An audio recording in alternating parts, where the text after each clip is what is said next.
Mid session में आपका स्वागत है। मैं हूं मनोज सैनी और आज फिर 5 बड़ी खबरों के साथ हम आपसे बात करने जा रहे हैं। इन बड़ी खबरों में होगा वही पॉलिटिकल ड्रामा, किस तरह से मध्य प्रदेश में उपचुनाव से पहले एक दूसरे को लेकर कई तरह के बयान सामने आ रहे हैं। तो वंदे मातरम की राजनीति काफी पुरानी है, लेकिन एक बार फिर वंदे मातरम को लेकर सियासत गरमाई है। लेकिन कई जगह जंगलों में जंगली जो जानवर हैं वो भी परेशान हैं, पर परेशानी का कारण क्या हुआ वो भी आपको दिखाएंगे। तो चलिए देखते हैं आज की 5 बड़ी खबरें। दिग्विजय के लिए चक्रव्यूह, माननीयों में तू तू मैं, सियासत में वंदे मातरम, अन्नदाता पर आफत, जानलेवा प्यास। तो पहली खबर दिग्विजय सिंह से जुड़ी हुई है और दिग्विजय सिंह के लिए चक्रव्यूह रचने की बात कही जा रही है। दरअसल जिस तरह की जानकारियां आ रही है उसके बाद से यह कहा जाने लगा है कि दिग्विजय सिंह को लेकर अलग अलग तरह से इस समय राजनीति देखने को मिल रही है, सियासत देखने को मिल रही है। और सियासत के बीच में जो बातें सामने आ रही है, दिग्विजय के लिए चक्रव्यूह की जो बात कही जा रही है, दिग्विजय सिंह के लिए बीजेपी का जाल दिखाई दे रहा है। क्या प्रेशर पॉलिटिक्स के जाल में फंसेंगे दिग्विजय सिंह? उपचुनाव से पहले दिग्विजय सिंह के लिए बीजेपी का चक्रव्यूह। सीएम शिवराज सिंह चौहान को विधायक रामेश्वर शर्मा ने लिखा पत्र। उमंग सिंगार द्वारा दिग्विजय सिंह पर लगाए गए थे आरोप। दिग्विजय सिंह पर पूर्व मुख्यमंत्री उमंग सिंगार के आरोपों की सीबीआई जांच रामेश्वर शर्मा ने करने की बात की है। दरअसल पूर्व मंत्री सिंगार ने दिग्विजय पर लगाए थे अवैध उत्खनन के कई आरोप और ट्रांसफर उद्योग चलाने की बात भी कही थी। लेकिन इसके बीच खबर यह आ रही है कि उमंग सिंगार को निशाना बनाया गया और उमंग सिंगार को सामने रखकर प्रेशर पॉलिटिक्स बनाने की बात है। और यह बात दिखाई दे रही है खुद रामेश्वर शर्मा की तरफ से, जो कि भारतीय जनता पार्टी के विधायक है।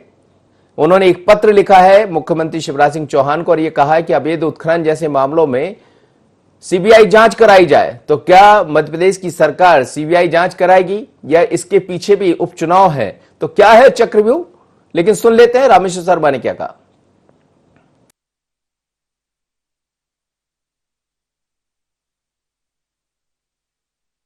चलिए संदीप मेरे साथ इस वक्त जुड़ रहे हैं, संदीप से बात कर लेते हैं। संदीप, क्या कहेंगे, मध्य प्रदेश में उपचुनाव से पहले दिग्विजय सिंह को चक्रव्यूह में फंसाने का प्रयास है भारतीय जनता पार्टी का, ऐसा कांग्रेस भी कह रही है। लेकिन जो पत्र लिखा है उसमें सीबीआई जांच कराने की मांग की है। हालांकि मुझे याद है कि कई दफा कई मामलों में सीबीआई जांच को लेकर दिग्विजय सिंह जी को घेरने का प्रयास किया गया, पर वो घेर नहीं पाया अभी तक। अजय, बिल्कुल कांग्रेस को उसी के व्यू में फंसाने की कोशिश की गई है। आपको याद होगा कि तत्कालीन कमलनाथ सरकार में लेटर वॉर शुरू हुआ था, जिसमें कि तत्कालीन मंत्री उमंग सिंगार ने लगातार दिग्विजय सिंह पर निशाना साधा था और आज उसी को आधार बनाते हुए यहाँ पर बीजेपी विधायक रामेश्वर शर्मा ने दिग्विजय सिंह पर निशाना साधा। उन्होंने साफ कहा कि उस पत्र को आधार बनाते हुए उन्होंने कहा कि जिस तरह से रेत उत्खनन का आरोप लगा था तो उसकी कहीं न कहीं जांच होनी चाहिए, सीबीआई जांच होनी चाहिए। और उसके साथ उन्होंने तबादला उद्योग का निशाना साधा था कि तबादला उद्योग में भी लंबी धांधली हुई है, करोड़ों के वारे न्यारे हुए हैं। तो इन सब बातों को लेकर के यहां पर निशाना साधा गया है और मुख्यमंत्री से अनुरोध किया गया है कि इस पूरे मामले में सीबीआई जांच होनी चाहिए। लेकिन इस पत्र के बाद कांग्रेस क्या कह रही? कांग्रेस से आपकी बात हुई होगी, और क्या आपको लग रहा है कि ये पत्र सिर्फ दिखावा है या वास्तव में सीबीआई जांच की तरफ सरकार बढ़ जाएगी?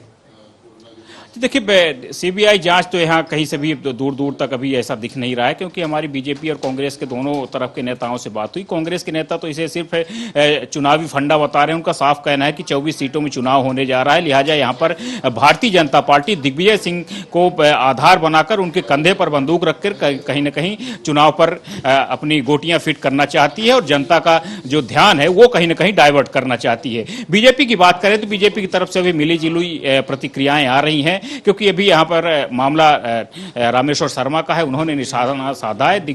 उन्होंने हालांकि पत्र जरूर लिखा है, लेकिन ये कहीं ना कहीं उनको व्यक्तिगत ये राय मानी जा रही है। जी, लेकिन ये भी समझना पड़ेगा संदीप कि पत्र पर पत्र लिखते रहते हैं नेता। अभी इस वक्त हम देख रहे हैं कई जगह से जो पूर्व कैबिनेट मंत्री है, पूर्व मंत्री, वो भी पत्र लिख रहे हैं, कई मांगों की जांच कर रहे हैं। इसी तरह वर्तमान सरकार के जो विधायक हैं वो भी पत्र लिख रहे हैं। पर पत्र की राजनीति को अब जनता समझती है कि खूब पत्र लिखते रहिए, जरा आइए मैदान में तो समझते हैं आपको। संदीप, बहुत बहुत धन्यवाद आपका, आप मेरे साथ जुड़े। अगली खबर की तरफ हम बढ़ेंगे तो इसमें माननीयों की तू मैं की उपचुनाव से पहले राजनीति गरमाई। दरअसल आमने सामने आए हैं गोविंद सिंह और दिग्विजय सिंह। मंत्री गोविंद सिंह के बयान पर पूर्व मुख्यमंत्री दिग्विजय सिंह का पलटवार हुआ है। सागर के राजपूत परिवार को कांग्रेस ने बहुत कुछ दिया। दिग्विजय सिंह ने आरोप लगाया कांग्रेस के लोगों को परेशान ना करें। दिग्विजय के आरोप पर मंत्री गोविंद सिंह ने भी अपना पलटवार किया है और उन्होंने कहा है कि पूर्व सीएम की बात का हमें बुरा नहीं लगता, इतना ही है तो कांग्रेस दिग्विजय को बना दे उपचुनाव का चेहरा। और वो समझ रहे हैं कि इस वक्त क्या चल रहा है मध्य प्रदेश में उपचुनाव को लेकर। तो क्या कहा दिग्विजय सिंह ने और गोविंद सिंह ने, दोनों के बयान सुनिए।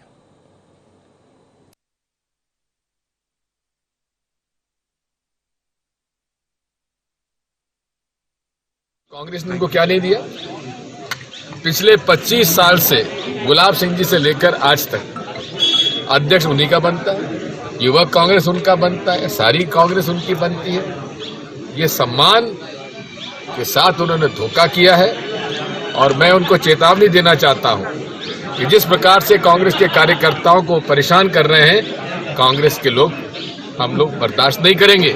मैं इनको बता देना चाहता हूं, हीरा सिंह जी को और गोविंद सिंह जी को, कि अपनी जो भी दादागिरी है अपने तक सीमित रखें। हम लोग हर कदम पर मुकाबला करना जानते हैं और ये दादागिरी नहीं चलने देंगे, चाहे सरकार किसी की हो। रणनीति है, दबंगाई से चुनाव लड़ेंगे। बुंदेलखंड में जिस व्यक्ति की उम्र ज्यादा हो जाती है, बुजुर्ग हो जाते हैं, तो हम लोग कहते हैं वो सटे आ गए।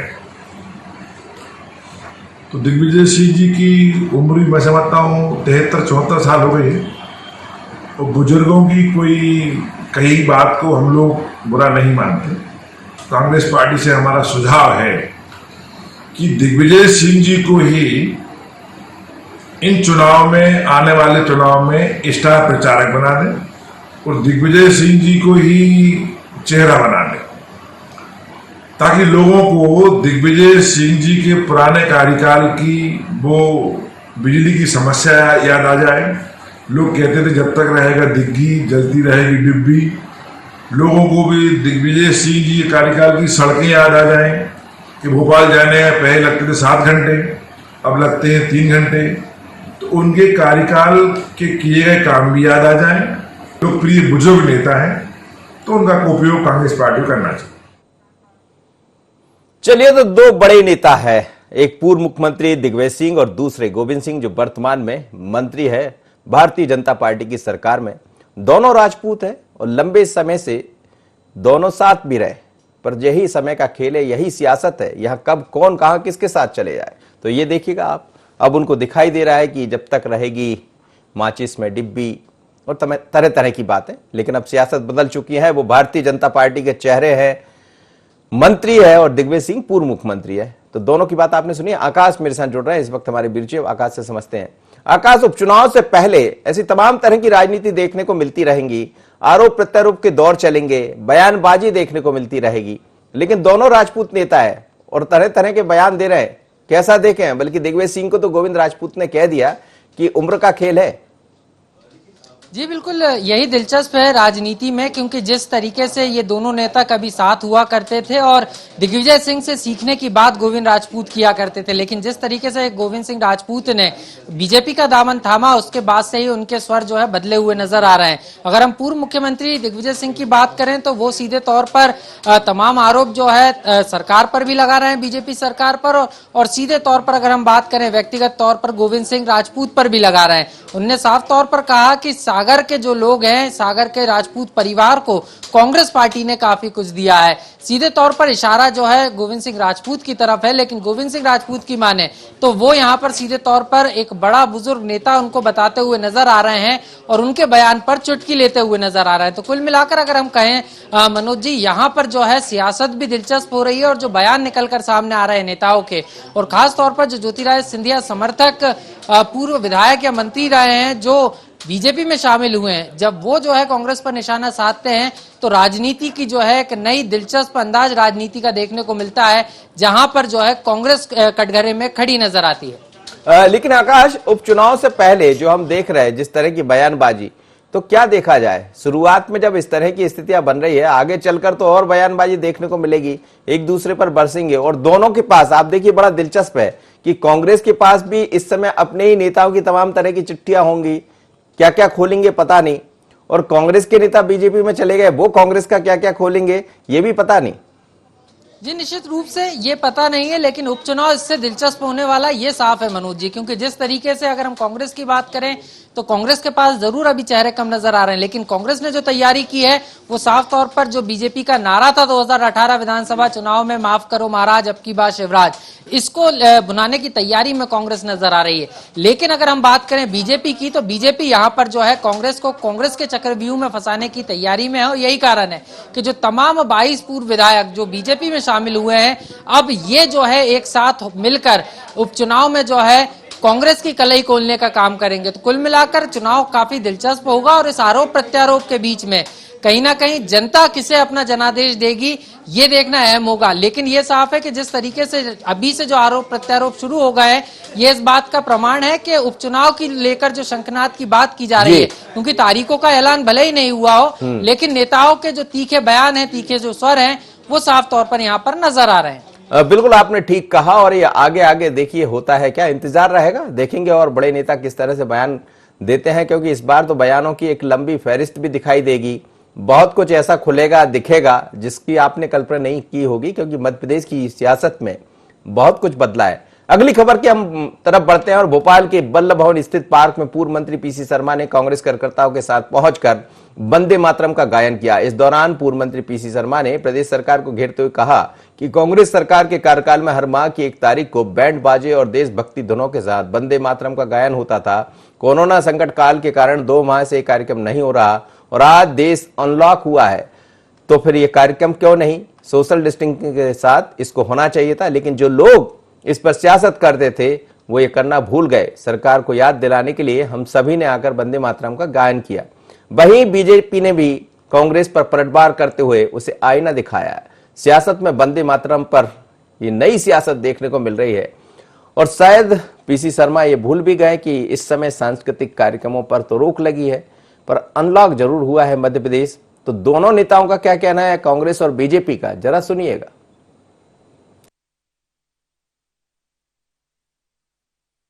जब तक कमलनाथ जी की सरकार रही, बैंड बाजे के साथ सौर स्मारक से हम लोग चल के आते थे, और यहाँ वंदे मातरम का गायन होता था, और राष्ट्रीय जनगण मन का भी गायन होता था।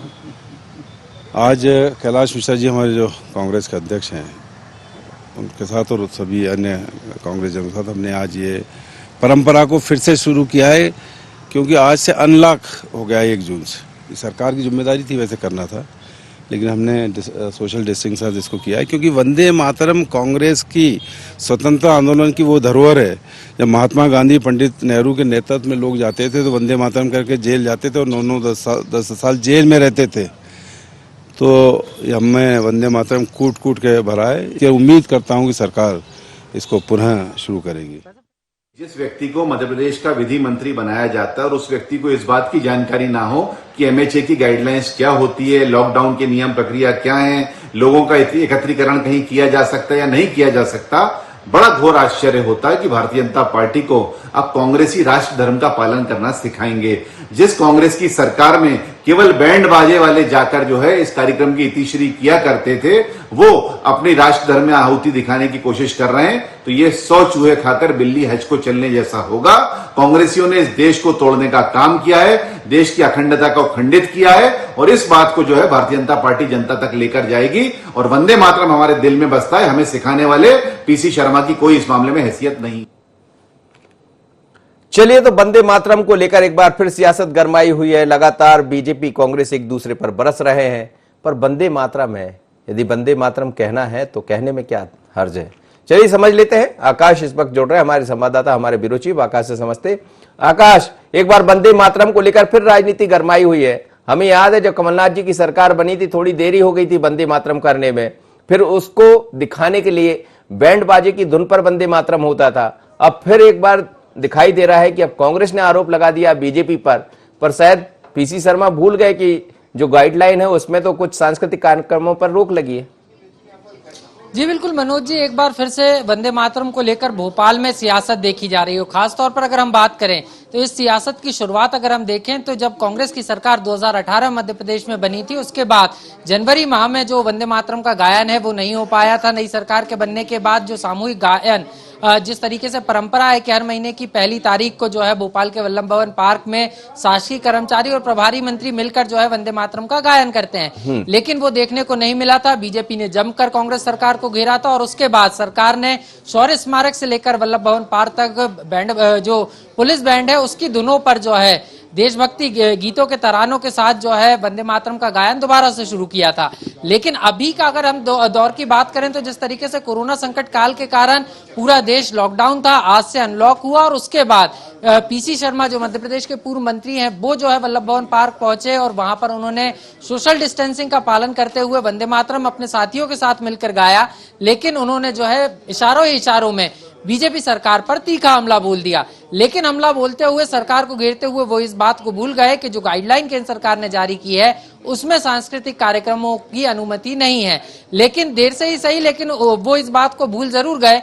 लेकिन एक इशारों में जिस तरीके से उन्होंने निशाना बीजेपी सरकार पर साधा, उसको लेकर बीजेपी की तरफ से जरूर पलटवार आया है। बीजेपी का कहना है कि उन्होंने लॉकडाउन के जो नियम थे, जो अनलॉक हुए, अनलॉक 1 के जो नियम है उसका पालन किया था, यही कारण है। लेकिन इसके बावजूद भी अगर विपक्ष की हम बात करें तो विपक्ष यही कह रहा है कि नियमों का पालन करते हुए, सोशल डिस्टेंसिंग का पालन करते हुए सोशल गैदरिंग नहीं होती। जिस तरीके से कांग्रेस के कार्यकर्ता पहुंचे थे, कुछ लोग जाकर वहां पर सांकेतिक रूप से वंदे मातरम जरूर गा सकते थे। चलिए आकाश, बहुत बहुत धन्यवाद, आप मेरे साथ जुड़े। और वंदे मातरम को लेकर एक बार फिर सियासत गरमाई हुई है। बीजेपी कांग्रेस को जिम्मेदार ठहरा रही, कह रही है कि आप आईना देख लीजिए, और दूसरी तरफ कांग्रेस कह रही है कि बीजेपी वंदे मातरम की बात करती है पर कहां गए वंदे मातरम, भूल गए वंदे मातरम। फिर भी हम कहेंगे वंदे मातरम दोनों याद रखें तो बेहतर होगा। देवास में उपार्जन केंद्र पर लाइन में लगे एक किसान की तबियत बिगड़ने से मौत हो गई। दरअसल टोंक खुर्द के अमोना गांव का रहने वाला 65 वर्षीय किसान जयराम मंडलोई 30 मई को उपज बेचने के लिए देवास आया था और अचानक सीने में दर्द और घबराहट होने पर उनकी मौत हो गई, जिसके बाद पोस्टमार्टम के लिए किसान का शव अस्पताल ले जाया गया। वहीं सूचना मिलने पर एसडीएम प्रदीप कुमार सोनी जिला अस्पताल पहुंचे और परिजनों से मुलाकात की। साथ ही उपार्जन केंद्र पर सुविधाएं और बेहतर करवाने का आश्वासन दिया और मृतक किसान को कृषक कल्याण योजना के तहत 4 लाख रुपए शासन की ओर से दिए जाने की बात कही। वहीं विपक्ष ने मामले को लेकर उपार्जन केंद्रों पर व्यवस्थाओं को लेकर सवाल खड़े किए हैं। देखिएगा आप, इस समय जो तस्वीर आपको दिखाई दे रही है देवास की है और यहाँ एक किसान की मौत हुई है, जैसा हमारे संवाददाता ने खबर पहुंचाई है। और एक तरह से कहा जाता है कि अन्नदाता पर आफत कम नहीं होती। अब यहाँ भी तेज गर्मी है, लंबी लंबी कतारें लगी हुई है। क्या कहना है बीजेपी और कांग्रेस का, किस तरह से राजनीति गरमाई, जरा समझते हैं।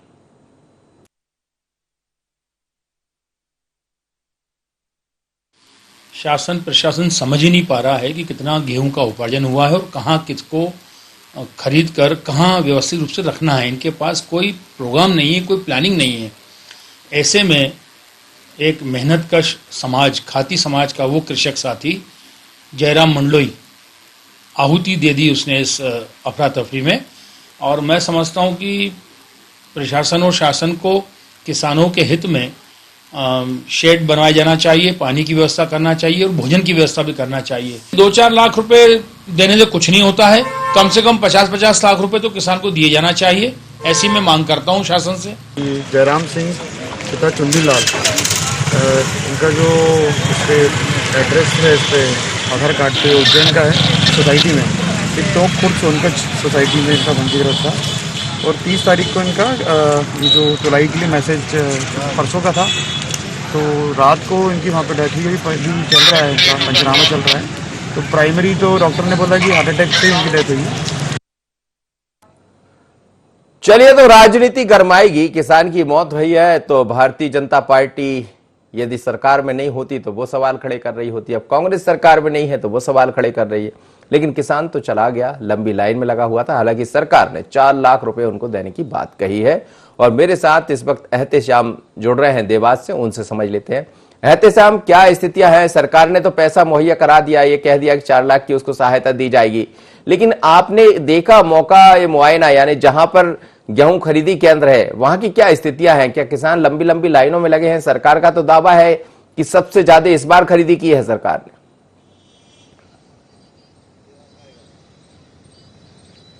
जी बिल्कुल मनोज जी, मैं बताना चाहूंगा कि लाइनें लगी है और लगातार आपको उपार्जन केंद्रों पे लाइनें दिखी रहेगी और ये किसी से नहीं छिपा है कि घंटों और दिनों तक जो है किसानों को इंतजार करना पड़ रहा है और इसी जो लाइन का शिकार हुए हैं देवास के जो एक उपार्जन केंद्र है सिया में, उस उपार्जन केंद्र में लाइन में लगे हुए थे जयराम मंडलोई जी जो 65 वर्षीय किसान हैं, टोक खुर्द के जो अमोना के रहने वाले हैं और वो 30 तारीख को अपनी उपज को यहाँ तुलवाई के लिए आए थे और 31 तारीख की रात को जो है उनका दुखद देहांत हो गया।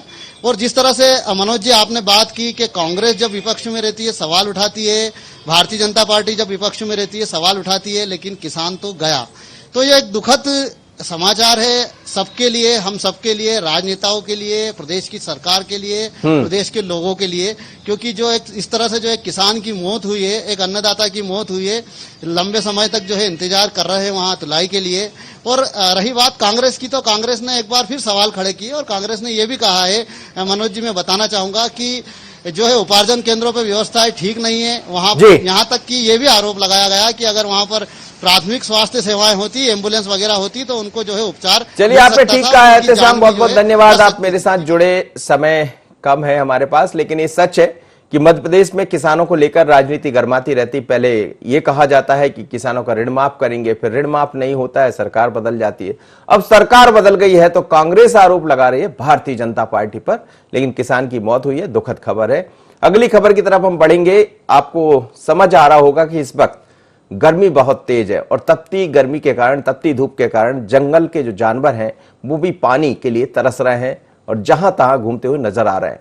ऐसा ही मामला एक केंद्र सरकार ने जानवरों के रखरखाव और खाने पीने की व्यवस्था के लिए हर साल करोड़ों रुपए खर्च करने का दावा करती है, लेकिन इसकी जमीनी हकीकत कुछ और ही बयां करती है। मामला रायसेन के वन विभाग के करौद बीट से सामने आया, जहां भूख प्यास के कारण एक तेंदुए की मौत हो गई, जिसकी मौत के बाद जब पोस्टमार्टम हुआ तो उसमें खुलासा हुआ, लेकिन वन विभाग के जिम्मेदार इस मौत को सामान्य मौत बता रहे हैं। बता दें कि तेंदुए जैसे जंगली जानवरों के लिए संरक्षित जंगल में हर 2 से 5 किलोमीटर के बीच पानी के कृत्रिम कुंड का निर्माण किया जाता है, जिसमें पानी भरने की जिम्मेदारी वन कर्मियों की होती है। लेकिन तेंदुए की मौत ने वन विभाग की कार्यप्रणाली पर सवाल खड़े कर दिए।